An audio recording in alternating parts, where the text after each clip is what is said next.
চারদিকে তো তাই দেখছি। সেদিন দীপু চন্দ্র দাসকে মেরে ফেললো, পিটিয়ে ঝুলিয়ে পুড়িয়ে মেরে ফেললো জিহাদিরা। আমি ওদের জিহাদিই বলি। ওরা ধর্মান্ধ, ওরা মৌলবাদী, কিন্তু আমি জিহাদিই বলি, কারণ ওরা আসলেই জিহাদে বিশ্বাস করে। যারা মনে করে যে বিধর্মীদের কোনো জায়গা নেই মুসলিম দের দেশে, তারা তো জিহাদি। জিহাদ, বিধর্মীকে মারতে হবে যে কোনো উপায়ে, তারা তো জিহাদি। শুনছেন দর্শক, শুনছেন? আরো অনেক কিছু দেখাবো, অনেক কিছু দেখাবো, অনেক কিছু দেখাবো, ধৈর্য ধরেন, ধৈর্য ধরেন, অনেক কিছু দেখাবো, অনেক কিছু দেখাবো, ধৈর্য ধরেন। মানে সে বলছে না, মানে হিন্দু মারা গেছে, সে খুব কষ্ট পাইতেছে। এই নাস্তিকের বাচ্চা না খুব কষ্ট পাইতেছে। হ্যাঁ, আরে 3 দিনে 2 লাখ মুসলিম মারছে, 3 দিনে 2 লাখ মুসলিম মারছে এই ভারতের মাটিতে। এই ভারতের মাটিতে 2 লাখ মুসলিম মারছে মাত্র 3 দিনে। কি শুনবেন? ধৈর্য আছে সেই ইতিহাসটা? ঠিক আছে, সেই ইতিহাসটা দেখানোর পর আরো অনেক কিছু দেখাবো, আরো অনেক জিনিস দেখাবো। দয়া করে ভিডিওটা একটু স্কিপ করবেন না। আগে চলুন 2 লাখ মুসলিম মারার ঘটনাটা প্রমাণিত এবং পরীক্ষিত করি, তারপর আমি আরো ভিডিও ক্লিপস দেখাবো। দয়া করে ভিডিওটা একটু স্কিপ করা যাবে না।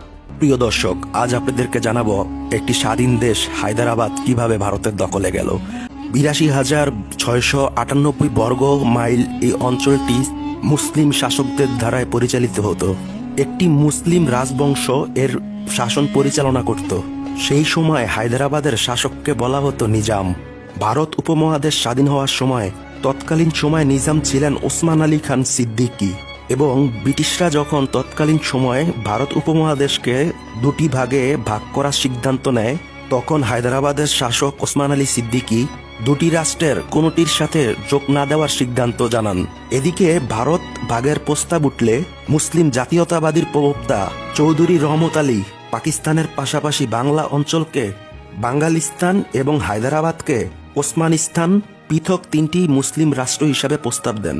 কিন্তু ব্রিটিশরা তার এই প্রস্তাবকে নাকচ করে দেয়। পরবর্তীতে বাঙালিস্তান ও ওসমানিস্তানের প্রস্তাব নাকচ হলেও হায়দ্রাবাদের শাসক ওসমান আলী নিজের অবস্থানই অটল রইলেন।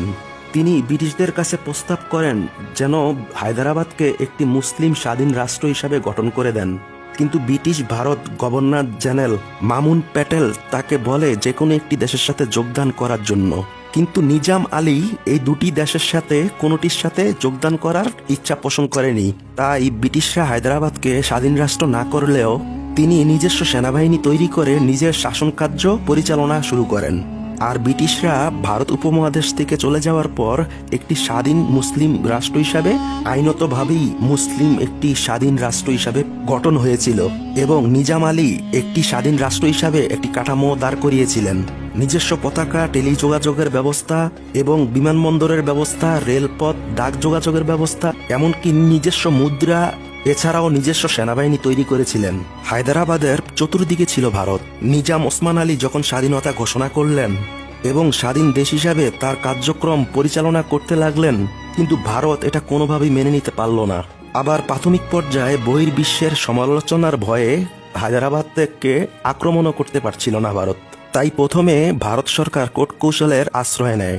নিজামের সঙ্গে স্টেল চুক্তি করে ভারত। এই স্টেমের চুক্তি মোতাবেকে হায়দ্রাবাদের কোনো সেনাবাহিনী কোনো পদক্ষেপ নিতে পারবে না, এবং 1 বছরের জন্য হায়দ্রাবাদের সেনাবাহিনী কোনো ধরনের উন্নয়ন করতে পারবে না। পাশাপাশি পাকিস্তানের সাথেও কোনো ধরনের ফিকির করতে পারবে না, স্টেমে লেখা ছিল।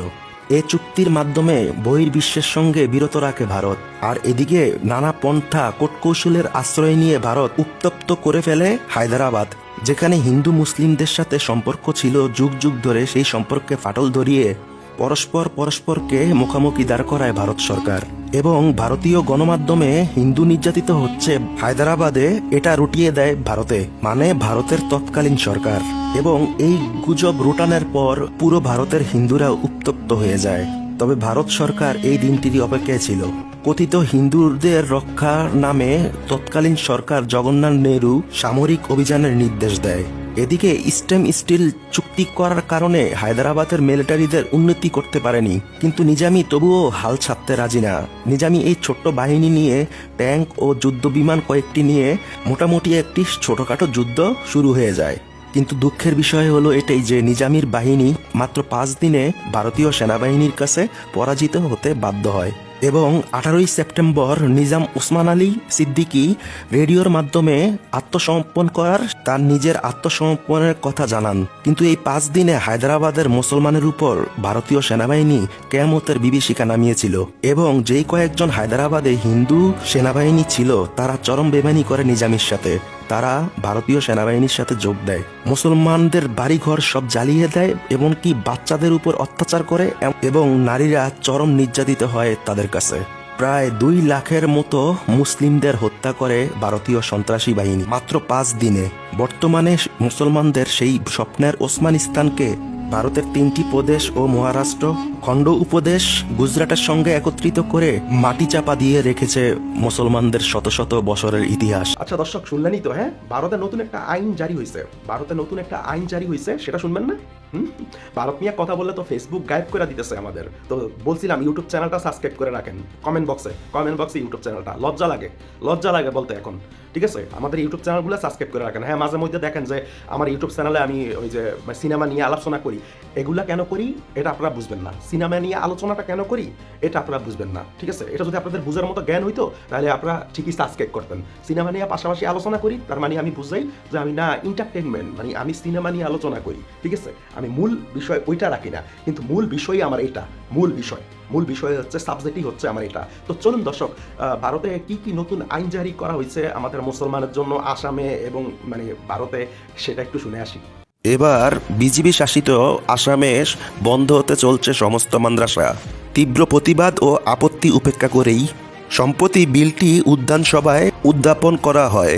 শেষ পর্যন্ত সংখ্যাগরিষ্ঠতার ভিত্তিতে মুসলিম বিদ্বেষী বিলটি বিধানসভায় অনুমোদন পায়। বিলের প্রস্তাবনায় অনুযায়ী আসাম মাদ্রাসা শিক্ষা আইন 1995 এবং মাদ্রাসা শিক্ষা প্রতিষ্ঠান পুনর্গঠন আইন 2018 সালে দুটি বাতিল হয়ে যায়, যার আওতায় আসামের শিক্ষা ভর্তিও নিষিদ্ধ হয়ে যায়। বিলটি পাশ হওয়ার পরপরই আসামের হাইকোর্ট বৈধতা দিয়েছে, যার মধ্য দিয়ে বিলটি আইনে পরিণত হয়। ভারতের আদালত সাফ জানিয়ে দিয়েছে সরকারি অনুদান পুস্তত মাদ্রাসাগুলো এখন থেকে স্কুলের মর্যাদায় পরিচালিত হবে। কারণ হিসেবে উল্লেখ করে ভারত একটি গণতান্ত্রিক রাষ্ট্র, এখানে আইনের চোখ সব ধর্ম সমান। ফলে কোনো একটি নির্দিষ্ট ধর্মের বিশেষ সুবিধা দেওয়া সংবিধানের 14 ও 15 উচ্ছেদ লঙ্ঘনের সম্মিলন হবে। প্রিয় দর্শক, আপনার এই ব্যাপারে মন্তব্য কি অবশ্যই কমেন্ট বক্সে লিখবেন। মুসলমান ছাড়া সব ধর্মের লোকদের নাগরিকতা দিয়েছে ভারত। 28শে মে ভারতের মন্ত্রণালয় থেকে ঘোষণা দেওয়া হয়, ভারতে বসবাসকালীন আফগানিস্তান, পাকিস্তান ও বাংলাদেশ সহ গুজরাট, পাঞ্জাবি ও আরও বেশ কিছু শহর সহ কোনো ধরনের নাগরিকতা দেওয়া হবে না মুসলিমদের। যেখানে হিন্দু, শিখ, বৌদ্ধ ভারতীয় নাগরিকতা দেওয়া হয়েছে, সেখানে আমাদের মুসলিমদের নাগরিকতা দেওয়া হচ্ছে না, এমনটাই জানিয়েছে ভারতের স্বরাষ্ট্র মন্ত্রণালয়। একই সঙ্গে মুসলমান ছাড়া অন্য ধর্মের লোকদের নাগরিকতার জন্য যাতে আবেদন করেন স্বরাষ্ট্র মন্ত্রণালয়ে। সংবিধান অনুযায়ী ধর্ম কোনো নাগরিকতার ভিত্তি হতে পারে না এদেশে। কি দর্শক, শুনে কেমন মনে হয়েছে? প্লিজ, আমরা সব ভিডিও ছাড়তে পারতেছি না ফেসবুকে, দয়া করে কমেন্ট বক্সে ফার্স্ট কমেন্টই দেওয়া আছে। আর অবশ্যই ফেসবুক থেকে সামাজিক কাজটা খুব বেশি করবেন, তা না হলে মানুষ জানবে কি করে। আর অনেকেই বলে যে আমাদের ফেসবুকে আমরা ইনকামের জন্য এরকম করি। আর ভাই, তোরা দেখোস না ফেসবুকে যারা ইনকাম করে তারা কোনোদিনও লিঙ্ক শেয়ার করে না। আমি অন্যের লিঙ্ক শেয়ার করি, আমি অন্যের লিঙ্কটাই না শেয়ার করি। তুই দেখোস না, তোরা দেখোস না, তোদের তো জলে কেন? আমরা সত্য বলি দেখা কি ব্যবহারতার আপনারা চান না এই সত্যগুলা মানে তুলে ধরি? যদি না চান তাহলে একটু কমেন্ট বক্সে বলে দিবেন, আমি আর এগুলা নিয়ে কথা বলবো না, বাড়াবাড়ির দরকার কি শুধু। সো আল্লাহ হাফেজ।